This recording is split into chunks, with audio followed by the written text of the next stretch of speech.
The Seamen and Waterfront Workers Trade Union has defended a contract it received from the Port Authority to supply catering services on 2 Tobago ferries in the amount of $700,000 a month for each vessel.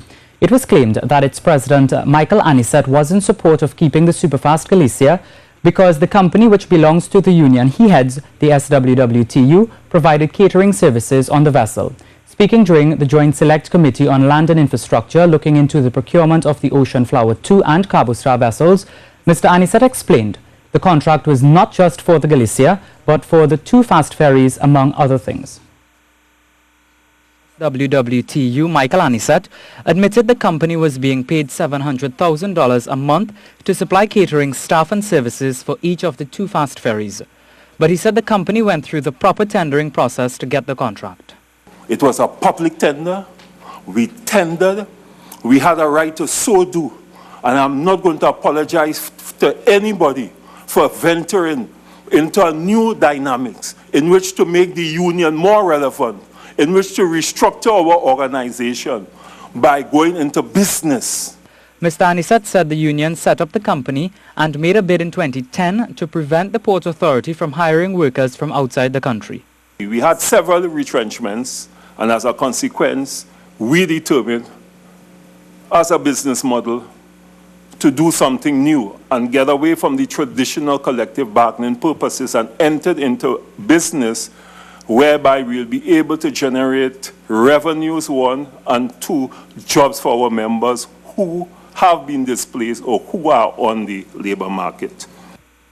And for those who said the union might have the upper hand when bidding for the contract because it represents the workers and can strike at any time, Mr. Anisette said that's not how he operates. As a matter of fact, he said, the workers can protest in the morning if they wish because of poor working conditions. He said as it was, the company was making a loss and was owed hundreds of thousands of dollars from the government, yet it had so far paid over $15 million in taxes. The labor, based on our contract, the labor supply is $222,000 per month. But do you know that our labor cost is over $400 and something thousand? Is the country aware of that? Is the country aware that we subsidize the government in the sense then that the materials that we supply on board the vessel, we are only paid 50% of the value of that, and we have to absorb the other 50% cost? Mr. Anisette was then questioned about reports of bad treatment meted out to workers, one of which is the non-payment of maternity leave for female workers. He denied this, saying if the company was aware of this, the money would be paid. And the SWWTU is again blaming the Minister of Works and Transport, Rohan Sinanan, for the current situation facing the Inter-Island Sea Bridge. Its President Michael Anisette told the Joint Select Committee he had warned the minister that failure to sign the Charter Party agreement to keep the superfast Galicia would create chaos. He claimed to have also told this to officials from the Port Authority.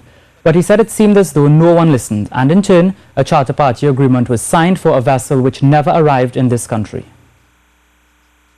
You cannot allow a vessel to leave your country without having another vessel in place and create a situation where you are forced to take any vessel at any price. That is unheard of in the maritime world and is unfair to the taxpayers. And I want the public to understand that, the money that is being paid is taxpayers' money. And therefore, I have a responsibility as a citizen of Trinidad and Tobago to express my views. And he explained why he thinks the minister must take blame. The minister may have said, I wasn't a minister at a particular point in time. I wasn't even in cabinet. That is not the issue.